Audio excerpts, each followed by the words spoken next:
ಬರೀ ಡಂಗ್ರ ಹೊಡೆದ್ರೆ ಆಗೋದಿಲ್ಲ. ಆ್ಯಕ್ಚುಲಿ ನೋಡ್ಬೇಕು ಕೆಲಸ, ನೋಡ್ಬೇಕು ಅವ್ರು ಬಂದು ಆ್ಯಕ್ಚುಲಿ ಕೆಲಸ ನಗರದಲ್ಲಿ ಆಗಿದೆಯೋ ಇಲ್ಲೋ. ಬರೀ ಡಂಗ್ರ ಹೊಡೆದ್ರೆ ಆಗೋದಿಲ್ಲ, ಬಂದು ಲೈಟ್ ಸಾಕ್ಸಿ ಫಸ್ಟ್ ರೀ, ಎಲ್ಲ ಕಡೆ ಲೈಟ್ ಸಾಕ್ಸಿ ಫಸ್ಟ್. ಜನರಿಗೆ ನೆಮ್ಮದಿಯಾಗಿ ಮಲ್ಕೊಳಿಕ್ಕೆ ಕೊಡ್ರಿ. ಎಂ ಬಿ ಪಾಟೀಲ್ರಿಗೂ ಹೇಳಕ್ಕೆ ಬಯಸ್ತೀನಿ, ಯತ್ನಾಳ್ ಗೌಡ್ರಿಗೂ ಹೇಳಕ್ಕೆ ಬಯಸ್ತೀನಿ, ಮಹಾನಗರ ಪಾಲಿಕೆಗೆ ಹೇಳಕ್ಕೆ ಬಯಸ್ತೀನಿ, ಜಿಲ್ಲಾಧಿಕಾರಿ ಅವರಿಗೆ ಹೇಳಕ್ಕೆ ಬಯಸ್ತೀನಿ ರೀ. ಯಾಕಂದ್ರೆ ಇವತ್ತು ಜನ ತುಂಬ ಹೆಡಾಕಲ್ಲಿ ಜೀವನ ಮಾಡ್ತಿದ್ದಾರೆ. ಯಾಕಂದ್ರೆ ಬಿಜಾಪುರ್ನಾಗ ಪೊಲೀಸ್ ಮ್ಯಾನ್ ಪವರ್ ಕಡಿಮೆ ಐತಿ. ಎಂ ಬಿ ಪಾಟೀಲ್ರು ಯತ್ನಾಳ್ ಗೌಡ್ರು ಪೊಲೀಸ್ ಫೋರ್ಸ್ ತರಿಸ್ಬೇಕು ಎಕ್ಸ್ಟ್ರಾ. ಇವತ್ತಿಗೆ ಬಿಜಾಪುರ ನಗರದಲ್ಲಿ ಎಕ್ಸ್ಟ್ರಾ ಪೊಲೀಸ್ ಫೋರ್ಸ್ ಬೇಕ್ರಿ. ಒಂದು ನಗರ ಎಷ್ಟು ಪೊಲೀಸ್ ವ್ಯವಸ್ಥೆ ಬೇಕಂದ್ರೆ ಅದಕ್ಕೆ ಜಾಸ್ತಿ ಬೇಕು ನಮ್ಮ ಈ ನಗರಕ್ಕೆ. ನಿವಾಸಿಗಳು ತೊಂದರೆ ಆಗಿತ್ತು ರೀ, ತುಂಬ ಹೆಡಾಕಾಗ್ಬಿಟ್ಟೈತಿ. ಏನಪ್ಪ ದಿನವಿಡೀ ಕೆಲಸ ಮಾಡಬೇಕು, ರಾತ್ರಿ ಅಲ್ಲಿ ಗಸ್ತು ತಿರುಗಾಡ್ಬೇಕು, ಅಂಥ ಪರಿಸ್ಥಿತಿ ಬಂತಲ್ಲ ನಗರದಂತ. ನನಗೆ ವಿಚಿತ್ರ ಆಗೈತಿ ರೀ, ಹೆಂಗೆ ಜೀವನ ಈಗ ಥರ ಆದ್ರೆ ಎಷ್ಟು ದಿನ ಮಾಡ್ತೀರಪ್ಪ ನೀವು ಗಸ್ತು ವ್ಯವಸ್ಥೆ ಎಲ್ಲ. ಜವಾಬ್ದಾರಿ ಅಂದರೆ ನಮ್ಮ ಎಂ ಬಿ ಪಾಟೀಲ್ರದು, ಯತ್ನಾಳ್ ಗೌಡ್ರದು, ಈ ದೊಡ್ಡ ದೊಡ್ಡ ಅಧಿಕಾರಿಗಳದ್ದು ಜವಾಬ್ದಾರಿ. ಪೊಲೀಸ್ ವ್ಯವಸ್ಥೆ ಜಾಸ್ತಿ ತರಿಸ್ಬೇಕು, ಪೊಲೀಸ್ ಫೋರ್ಸ್ ಪ್ರೊಟೆಕ್ಷನ್ ಜಾಸ್ತಿ ನಮ್ಮ ನಗರ ನಿವಾಸಿಗಳಿಗೆ ಕೊಡ್ಬೇಕು ಅವರು.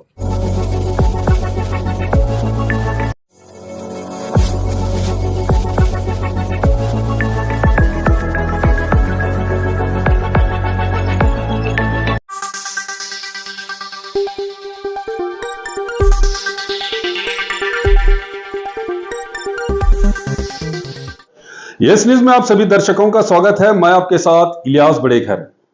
आइए देखते हैं आज की खबर क्या कहती है। मैं सुनते आ रहा हूँ सर न्यूज़ में आजकल क्या हो रहा है, ये चड्डी गैंग है बीजापुर लोगों को जीना हराम कर छोड़े सर।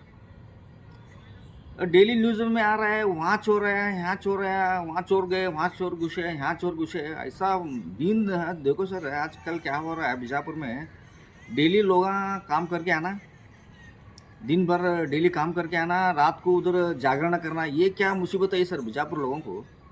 इतना मुसीबत ये चोरा सर, ये बीजापुर में चड्डी गैंग है, जीना हराम कर छोड़े हैं बीजापुर लोगों का। इतना खराब, इतना ऐसा सर बीजापुर कभी नहीं देखा मैं।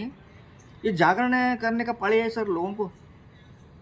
ये क्या है बीजापुर में इतना डर के जीना, ऐसा कितना डर के जीना सर हमें। दिन में वहाँ डर के काम करके आना, और गली में इसके माँ का रात को वो भी डर के जीना। ये क्या हमें ज़िंदगी जीना है क्या नहीं, उसको समझ में आ रहा नहीं सर। इतना मुश्किल आग बैठे सर बीजापुर आज। सर क्यों है वारदातें क्यों हो रही हैं? ನೋಡ್ರಿ ಮೊದಲನೇದೇನಿದ್ದಿಲ್ಲ ಬಿಜಾಪುರ ನಗರದಲ್ಲಿ ಇವತ್ತು ನೋಡ್ರಿ, ಇವತ್ತು ಔಟ್ಸ್ಕಟ್ಸ್ ಎಕ್ಸ್ಟೆನ್ಷನ್ ಏರಿಯಾದಲ್ಲಿ ಲೈಟ್ಸೇ ಇಲ್ಲ ಸರ್ ಬಿಜಾಪುರ್ನಾಗ, ಬೆಳಕೆ ಇಲ್ಲ. ಇವತ್ತು ಎಕ್ಸಾಂಪಲ್ ನೀವು ಹೋಗ್ರಿ, ಇವತ್ತು SP ರೋಡೇ ನೋಡ್ರಿ. ಇವತ್ತು ಹೇಳ್ತೀನಿ ಮೇನ್ SP ರೋಡಲ್ಲಿ ಅದು ಸೋಲಾಪುರ ರೋಡ್ ಹೋಗಿ ಟಚ್ ಆಗಿದ್ರೆ ಅಲ್ಲಿ ಆದ್ರೆ ಅದು ಇನಾಗ್ರೇಷನ್ ಆಗಿಲ್ಲರಿಪ್ಪ, ಲೈಟ್ ಹಚ್ಚಿಲ್ಲ ಅಲ್ಲಿ.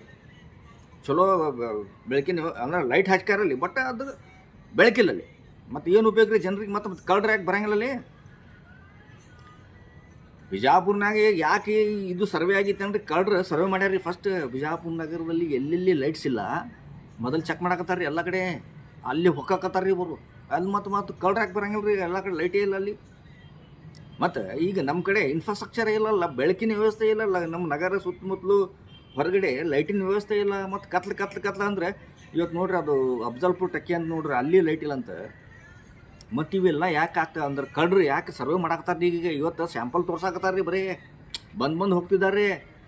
ಏನು ಪರಿಸ್ಥಿತಿ ಬಂತಂದ್ರೆ ಈ ಬಿಜಾಪುರ ನಗರ ನಿವಾಸಿಗಳಿದು ಎಲ್ಲರೇ ಕಾಲ್ನ್ಯಾಗ ಗಲ್ಯಾಗ ಅವ್ರು ಮತ್ತು ಈ ಲೇಔಟ್ ಒಳಗೆ ಹೋದ್ರೆ ಅವರು ಏನು ಮಾಡತ್ತಾರ, ಯಾರು ಬಂದು ಅಂದ್ರೆ ಏನಂತಾರಲ್ಲ ಶಕ್ತಿನಿಗ ಅಂತ ಭಯ ಬರ್ತಾ ಇದೆ. ಇವತ್ತು ಎಲ್ಲರೂ ಹೋಗಿ ಹೊಡೆದ್ರೆ ನಮಗೆ ರೀಸನ್ ಇರಲಾರ್ದೆ ಯಾವುದೇ ಕಾಲನಿ ಒಳಗೆ ಲೇಔಟ್ ಒಳಗೆ ಹೋಗೋದು ಭಾಳ ಕಷ್ಟ ಆಗಿಬಿಟ್ಟಿದ್ರಿ. ಇವತ್ತು ಎಲ್ಲರೇ ಮನೆಗೆ ಬಾಡಿಗೆ ಮನ್ಯಾಗ ಕೇಳಕ್ಕೆ ಹೋದ್ರು ತಪ್ಪೇಗಿ ಇವತ್ತು. ಯಾಕಂದ್ರೆ ಐಡೆಂಟಿ ಕಾರ್ಡ್ ಜೇಬ್ನಾಗ ಇಟ್ಕೊಂಡು ಹೋಗ್ಬೇಕಾಗ್ತೈತಿ. ಈಗ ಹಿಡಿದ್ರೆ ಹೊಡೆದ್ರೆ ಏನು ಮಾಡ್ತೀರಿ, ಮತ್ತು ಪೊಲೀಸರು ಕರೆದ್ರೆ ಮಾಡ್ತೀರಿ. ರೀಸನ್ ಇರಲಾರ್ದೆ ಯಾವುದೇ ಲೇಔಟ್ ಕಾಲನಿಗೆ ಹೋಗ್ಬಾರ್ದ್ರಿ ಇವತ್ತು. ಅಂಥ ಪರಿಸ್ಥಿತಿ ಬಂತು.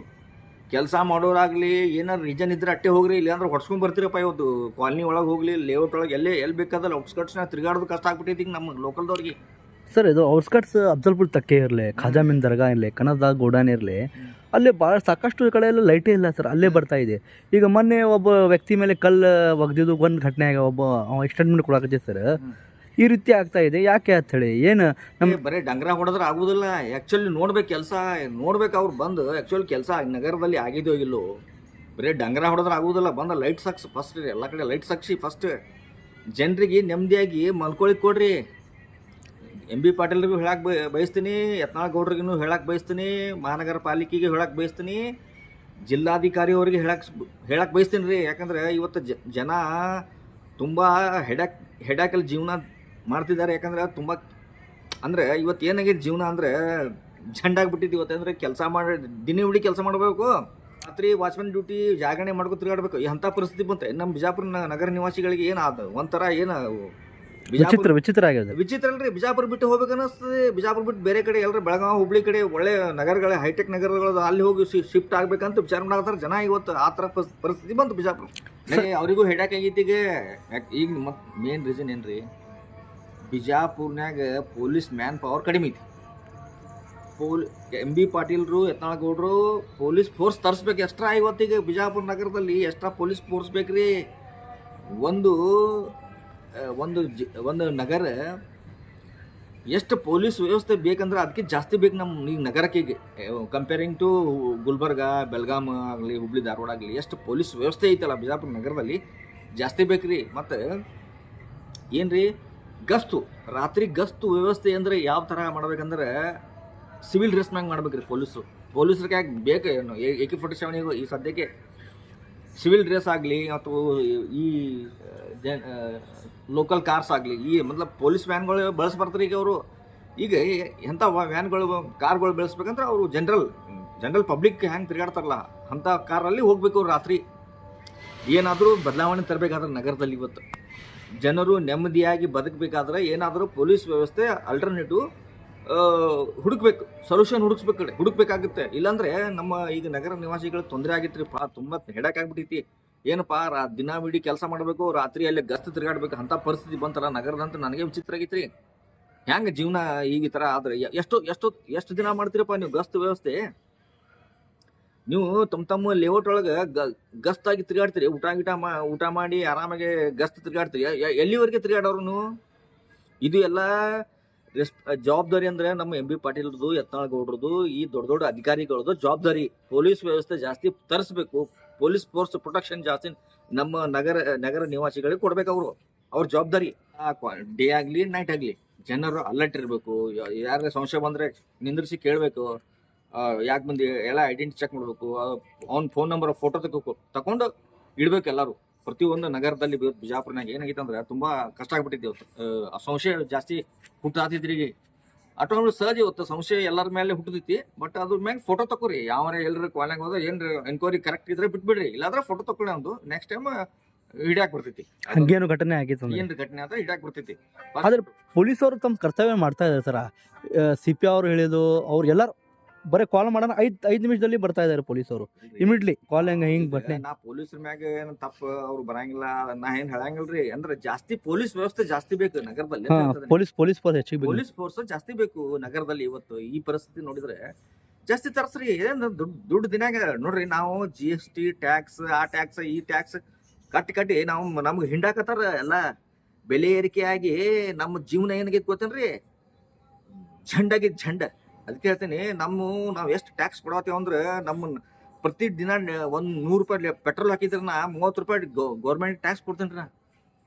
ಡೈಲಿ 100 ರೂಪಾಯಿಗೆ ಪೆಟ್ರೋಲ್ ಹಾಕಿದ್ರೆ 30 ರೂಪಾಯಿ ಗೌರ್ಮೆಂಟಿಗೆ ಟ್ಯಾಕ್ಸ್ ಕೊಡ್ತೀನಿ. ನಾ ಬರೀ ಪೆಟ್ರೋಲ್ ಹಾಕ್ತೀನಿ ಡೈಲಿ. ಉಳ್ಕಿದ ಟ್ಯಾಕ್ಸ್ ಅಂದ್ರೆ ದುನ್ಯಾ ಟ್ಯಾಕ್ಸ್ ಕೊಡತ್ತೀನಿ ರೀ. ಟ್ಯಾಕ್ಸ್ ಕೊಟ್ಟು ನಾ ನೋಡ್ರಿ ಹೆಂಗಾಗಿ ನೀವು ಕೊಳಕಾಗ್ಬಿಟ್ಟೇನ್ರಿ. ಅದ್ರ ಏನಿಲ್ರಿ, ಮೊದಲ ಸ್ವಲ್ಪ ಪೊಲೀಸ್ ಫೋರ್ಸ್ ತರಿಸ್ಬೇಕ್ರಿ ಮೇನ್. ಇಲ್ಲ, ಇಡೀ ಬಿಜಾಪುರನ ಭಯ ವಾತಾವರಣ ಅದ ಸರ್. ಈಗ ನೋಡ್ರಿ ಸಹಜ ಅದು. ಯಾಕಂದ್ರೆ ಈಗ ಅವ್ರು ಏನ್ ಮಾಡತ್ತಾರಿ, ಬಡವ್ರ ಮನಿಗೆ ಜಾಸ್ತಿ ಟಾರ್ಗೆಟ್ ಮಾಡತ್ತಾರ. ಫಸ್ಟ್ ಯಾರು ಕಳ್ರು ಬಡವ್ರ ಮನಿಗೆ ಟಾರ್ಗೆಟ್ ಮಾಡೋದು. ಎಲ್ಲಿ ಲೈಟ್ ಇಲ್ಲ, ಎಲ್ಲಿ ಔಟ್ಸ್ಕಟ್ಸ್ನಾಗ ಮನಿಗೆ ಹೋದಾವ ಅವ್ರು ಹೆದರ್ಸೋದು ಅನ್ಸೋದು ಅಲ್ಲಿ ಜಾಸ್ತಿ ಆಗ್ಯಾವ್ರಿ. ಈಗ ಮೊದಲ ಅಲ್ಲಿ ಟಾರ್ಗೆಟ್ ಮಾಡತ್ತಾರ ಅವರು. ಆಮೇಲೆ ಏನ್ ಮಾಡ್ತಾರ, ದೊಡ್ಡ ಅಧಿಕಾರಿ ಮನೆಗಳಿಗೆ ಎಷ್ಟು ಬಂಗ್ಲೆ ಇರ್ತಾವಲ್ರಿ, ದೊಡ್ಡ ಹೈಫೈ ಬಂಗ್ಲೆ, ಅವ್ರ ಮನೆ ಟಾರ್ಗೆಟ್ ಮಾಡ್ತಾರೆ. ಆಮೇಲೆ ಅವ್ರ ಮನೆ ಖಾಲಿ ಮಾಡ್ತಾರೆ. ಈ ತರ ಪರಿಸ್ಥಿತಿ ಬರ್ತೈತಿ. ಅದಕ್ಕೆ ಹೇಳ್ತೀನಿ, ಏನ್ ಬೇಕಾದ್ರೂ ಮಾಡ್ರಿ, ಸವಲತ್ತುಗಳು ಜನರಿಗೆ ಕೊಡ್ರಿ. ಯಾಕಂದ್ರೆ ಜನರು ಓಟ್ ಹಾಕ್ತಾರೆ ಎಲ್ಲ ತುಂಬ. ಎಲ್ಲರೂ ಯಾವುದೇ BJP ಇರಲಿ, ಕಾಂಗ್ರೆಸ್ ಇರಲಿ, ಜನರ ಕರ್ತವ್ಯ ಇದೆ, ಓಟ್ ಹಾಕ್ತಾರ, ಅವ್ರಿಗೆ ನೆಮ್ಮದಿ ಜೀವನ ಮಾಡಕ್ ಕೊಡ್ರಿ ಅಂತ ಹೇಳ್ತೀನಿ ಬಯಸ್ತೀನಿ. ಸ್ಮಾರ್ಟ್ ಸಿಟಿ ಇದು ಸ್ಮಾರ್ಟ್ ಸಿಟಿ ಒಳಗೆ ಕ್ವಾಲಿಫೈರ್ ಆಗ್ತೈತೆ ಸ್ಮಾರ್ಟ್ ಸಿಟಿ ಒಳಗೆ. ಇದು ನಗರ ಕ್ವಾಲಿಫೈನೂ ಆಗುದಿಲ್ಲ ಸ್ಮಾರ್ಟ್ ಸಿಟಿಗೆ. ಅದು ಸುಮ್ಮನೆ ಅದೇ ಅಂತಾರಲ್ಲ ಜುಮ್ಲಾ ಹೇಳ್ತಾರಲ್ಲ, ಅವ ಹೇಳ್ತಾರಲ್ಲ ಜುಮ್ಲಾ ಎಲ್ಲ ಬಿಜೆಪಿ ಇರೋದು ಜುಮ್ಲಾನೇ ಐತೆ. ಏನ್ ಹಚ್ಚಿರಿ, ಎಲ್ಲಾ ಫೆಸಿಲಿಟಿ ಎಲ್ಲಾ ಸವಲತ್ತುಗಳು ಭಾಳ ಬೇಕು ನಗರಕ್ಕೆ. ಒಂದು ಅಚ್ಚುಕಟ್ಟಾಗಿ ನಗರ ಮಾಡ್ಬೇಕಾದ್ರೆ ಭಾಳ ಇದ್ರೆ ಭಾಳ ಕೆಲಸ ಅದ. ಇವತ್ತು ಎಕ್ಸಾಂಪಲ್ ಹೇಳ್ತೀನಿ ನಿಮ್ಗೆ. ಇವತ್ತು ಜಿಲ್ಲಾ ನ್ಯಾಯಾಲಯ ಐತ್ರಿ. ಜಿಲ್ಲಾ ನ್ಯಾಯಾಲಯ ಆ ಗಟರ್ ಇದೆ ರೀ, ಜಿಲ್ಲಾ ಕಾಂಪೌಂಡ್ ಗಟರ್ 10 ಫೂಟ್ ತೆಗ್ ಗಟರ್ 10 ಫೂಟ್ ಐತ್ರಿ. ಅದು 10 ಫೂಟ್ ಆಗಲ್ಲ. ಅಲ್ಲಿ ಮುಚ್ಚಳ ಹಾಕ್ರಿ, ಆಟೋ ಓಡಾಡ್ತಾವ ಅಲ್ಲಿ. ಯಾರು ಅಹಿತ ಘಟನೆ ಆಗೋ ಚಾನ್ಸ್ ಅದ. ಘಟನೆ ಆಗುದಿಲ್ಲ, ಅಗ್ಲಿಕ್ಕೆ ರಸ್ತೆ ಅಗ್ಲೀಕರಣ ಆಗ್ತೈತಿ. ಅಲ್ಲಿ ದೊಡ್ಡ ರೋಡ್ ಆಗ್ತೈತಿ. ಅದು ಫುಟ್ಪಾತ್ ವ್ಯವಸ್ಥೆ ದೊಡ್ಡದಾಗ್ತೈತ್ರಿ. ನಮ್ಮ MB ಪಾಟೀಲ್ರಿಗೆ ನಮ್ಮ ಯತ್ನಾಳ್ ಗೌಡ್ರಿನು ಅದು ಯಾವ್ದ್ರದು ದರ್ಶನ್ ಏನಂತಾರ ಅದಕ್ಕ, ಜನತಾ ದರ್ಶನ್ ಒಳಗ ನಾವು ಫೋಟೋ ಹೊಡೆದು ಕಲರ್ ಜೆರಾಕ್ಸ್ ಮಾಡಿ ಜಿಲ್ಲಾಧಿಕಾರಿ ಅವ್ರಿಗೆ MB ಪಾಟೀಲ್ರಿಗೆ ತೋರ್ಸೇನ್ರಿ. ಸರ್ ಇಷ್ಟು ದೊಡ್ಡ ಅಗಲ ಜಾಗ ಐತಿ, ಇದಕ್ಕೆ ಫುಟ್ಪಾತ್ ಹಾಕಿ ಡಕ್ನ ಹಾಕಿ ಮುಚ್ಚ್ರಿ, ಅದಕ್ಕೆ ಫುಟ್ಪಾತ್ ಆಗತ್ತದು. ಮತ್ತೆ ಇದು ರೀ ನಮ್ಮ ಮನಿ ಬಾಜುನ ಅಷ್ಟು ದೊಡ್ಡ ಜಾಗ ಎಲ್ಲಾ ಕಡೆ ಬಿಜಾಪುರ ನಗರದಲ್ಲಿ ಎಲ್ಲೆಲ್ಲಿ ಜಾಗ ಅದು ಗಟರ್ ತಗೊಂಡೈತಿ ಅದು ವೆಸ್ಟ್. ಮತ್ತೆ ಇದು ಮಹಾನಗರ ಪಾಲಿಕೆ ಕಂಪೌಂಡ್ ನೋಡ್ರಿ, ಅಲ್ಲಿನೂ ದೊಡ್ಡ ಒಂದು ಎರಡು ಆಟೋ ಹೋಗ್ತಾವ್ರಿ ಅಲ್ಲಿ. ಅಷ್ಟು ದೊಡ್ಡದು ಗ್ಯಾಪ್ ಐತಿ. ಅಲ್ಲೆಲ್ಲ ಮುಚ್ಚಳಿಕೆ ಹಾಕ್ರಿ. ಮುಚ್ಚಳಿಕೆ ಹಾಕಿದ್ರೆ ಅದು ಆಟೋಮೆಟಿಕ್ ಆಟೋನು ಅಡ್ಡಾಡ್ತಾರ. ಸರ್ ಅಲ್ಲಿ ಈ ಘಟನೆ ಆದ ಯಾರು ಹೊಣೆಗಾರ ಅವರೇ ಯಾರು ಮಹಾನಗರ ಪಾಲಿಕೆನೇ ಹೊಣೆಗಾರ. ಮಹಾನಗರ ಪಾಲಿಕೆ MB ಪಾಟೀಲ್ರು ಯತ್ನಾಳ್ರು ಎಲ್ಲಾರು ಬರ್ತಾರೆ. ಎಲ್ಲಾರು ಒಂದ್ ಲಿಸ್ಟೇ ಬರ್ತೈತೆ ಅದು. ಸರ್ ಇಡೀ ವಿಜಯಪುರದಲ್ಲಿ ಭಯ ವಾತಾವರಣ ಇದೆ. ಎಲ್ಲಾರು ಜನ ಯಾವ ಓಣೆಗಿರ್ಲಿ ಅವ್ರ ಕೈಯಾಗ ಕಡಗಿ ತೊಗೊಂಡು ಅದು ತೊಗೊಂಡು 10-20 ಜನ ಅವರು ಎಲ್ಲಾರು ಓಣೆ ಪ್ರತಿಯೊಂದು ನೋಡ್ರಿ ನೀವು ಓಣ್ಯಾಗ ಗಸ್ಟ್ ಮಾಡ್ತಿದ್ದಾರೆ. ರಾತ್ರಿಗೆ 12 ಗಂಟೆಗೆ 1 ಗಂಟೆ ಜಾಗ್ತಿರೋ ಎಲ್ಲ ಲೈಟ್ ಓಪನ್ ಮಾಡಿರ್ತೇಳಿ. ಕಾರ್ಪೊರೇಟರ್ ಪೆರ್ಮಾನಂದ ಬೆಳಾದ್ರೂ ಮಾಡಕತ್ತಾರ, ಎಲ್ಲಾರು ಮಾಡಕತ್ತಾರ. ಸರ್ ಜಾಸ್ತಿ ಗಸ್ತ್ ವ್ಯವಸ್ಥೆ ಜಾಸ್ತಿ ಆಗ್ಲಿ, ಹಗಲ ರಾತ್ರಿ ಮಾಡ್ಲೇಬೇಕು. ಪರಿಸ್ಥಿತಿ ಹಂಗ ಗಂಭೀರ ಆಗ್ಬಿಟ್ಟಿತ್ತು. ನಗರ ನಿವಾಸಿಗಳದ್ದು ಪರಿಸ್ಥಿತಿ ಗಂಭೀರ ಐತ್ರಿ. ಇವತ್ತು ದಿನವಿಡೀ ಕೆಲಸ ಮಾಡ್ಬೇಕು, ಮನ್ಯಾಗ ನೆಮ್ಮದಿ ಇಲ್ಲ ಅಂದ್ರೆ ಏನ್ರಿ ಜೀವನ. ನಾವು ಓಟ್ ಹಾಕ್ತೇವೆ ಅವರಿಗೆ, ಈ ರಾಜಕಾರಣ ಎಲ್ಲರಿಗೆ ನಾವು BJP ಇರ್ಲಿ ಕಾಂಗ್ರೆಸ್ ಇರ್ಲಿ ಓಟ್ ಹಾಕ್ತೇವಲ್ಲ. ಮತ್ತೆ ಓಟ್ ಹಾಕಿ ಅವ್ರಿಗೆ ನೆಮ್ಮದಿ ಇಲ್ಲ ಅಂದ್ರೆ ಮತ್ತೆ ಏನ್ ಜೀವನ, ನಮ್ಮ ಜೀವನ ಏನು ಜುಂಡ್ ಜೀವನ. ಮತ್ತೆ ಎಲ್ಲಿವರೆಗೆ ನಾವು ಹಿಂಗೆ ಇರ್ಬೋದು? ಹೆದರಿ ಜೀವನ ಏನ್ರಿ? ನಾ ಏನ್ ಕೇಳ್ತಾ ಇರೋದು, ಹೆದರಿ ಜೀವನ ಮಾಡ್ಬೇಕೇನು ಪರಿಸ್ಥಿತಿ ಬಿಜಾಪುರ್ನಾಗ? ಸರ್ ಮೊನ್ನೆ ನಿಮ್ ಓಣ್ಯಾಗೂ ಏನು ಕಳ್ಳರ ಬಂದ ನಿಮ್ ನಿಧಿ ಇದು ಆಗೈತಿಲ್ ಸರ್? ಎಲ್ಲಾ ಜನ ಎಲ್ಲಾ ಕಡೆ ಬಂದು ಶಾಂಪಲ್ ತೋರ್ಸಿ ಹೋಗಾಕತ್ತಾರ. ಅವ್ರು ಸರ್ವೆ ಮಾಡ್ಕೋಕತ್ತಾರ್ರಿ. ಫಸ್ಟ್ ಹೇಳಕ್ತೀನಿ ನಿಮಗೆ, ಅವರು ಏನ್ ಟಾರ್ಗೆಟ್ ಮಾಡತ್ತಾರ ಅಂದ್ರ ದೊಡ್ಡ ಅಧಿಕಾರಿಗಳು ಎಲ್ಲಿ ಲಂಚ ತಿಂತಾರ ನೋಡ್ರಿ, ಅಂತ ಅಧಿಕಾರಿಗಳಿಗೆ ಅವರು ಇನ್ನ ಟಾರ್ಗೆಟ್ ಮಾಡಿಲ್ರಿ. ಅವರು ಮೊದಲು ಏನ್ ಮಾಡತ್ತಾರ, ಸಣ್ಣ ಎಲ್ಲಿ ಲೈಟ್ ಇರಂಗಿಲ್ಲ, ಎಲ್ಲಿ ಸಣ್ಣ ಮನಿಗಳು ಅದಾವ, ಸ್ವಲ್ಪ ರೊಕ್ಕ ಅಲ್ಲಿ ಕಡಿಮೆ ರೊಕ್ಕ ಅದಾವ, ಅವ್ರಿಗೆ ಟಾರ್ಗೆಟ್ ಮಾಡಿ ಪಾಕೆಟ್ ಮನಿ ಇಟ್ಕೋತಾರ್ರಿ. ನೀವು ಪ್ಲಾನ್ ಮಾಡ್ರಿ. ಎಲ್ಲ MB ಪಾಟೀಲ್ದಾಗ್ಲಿ ಯತ್ನಾಳ್ ಗೌಡ್ರಾಗ್ಲಿ ಅದ್ರ ಬಗ್ಗೆ ದೊಡ್ಡ ಮೀಟಿಂಗ್ ಆಗ್ಬೇಕು. ಜಿಲ್ಲಾಧಿಕಾರಿ ಅವ್ರ ಕ್ಯಾಂಪಸ್ನಾಗ ಬಂದು ಅವ್ರ ಮೀಟಿಂಗ್ ಮಾಡ್ಬೇಕ್ರಿ. ಏನ್ ಮಾಡ್ಬೇಕಪ್ಪ, ಸೊಲ್ಯೂಷನ್ ಏನ್ ಕಂಡಿಡ್ಬೇಕು. ಈಗ ನಗರ ನಿವಾಸಿಗಳು ನಿದ್ದೆ ಹಾಳಾಗ್ಬಿಟ್ಟೈತಿ, ನೆಮ್ಮದಿ ಹಾಳಾಗ್ಬಿಟ್ಟೈತಿ ಈ ಚೋರ್ ಚಡ್ಡಿ ಗ್ಯಾಂಗ್ ಸಂಬಂಧ ಅಂತ ನಾವು ವಿಚಾರ ಮಾಡ್ಬೇಕಾಗ್ತೈತಿ. ಅಂದಾಗ ಏನ್ರಿ ಆಗ್ತದ್ರಿ. ओके जैसा कि आप सब जानते हैं कि आप सभी का प्यार हमारे साथ कायम है। इसी तरह से हमारे इस चैनल को प्यार करते रहिए और हमारी सारी खबरों को लाइक, शेयर और सब्सक्राइब करना ना भूलिए। हमारा यही मकसद है कि आपको हर खबर जो है जैसा है वैसा ही आपको हम दिखाते रहेंगे, ना किसी का पक्ष लेंगे, ना किसी के विरोध में जाएंगे। हमारे कदम सच के साथ।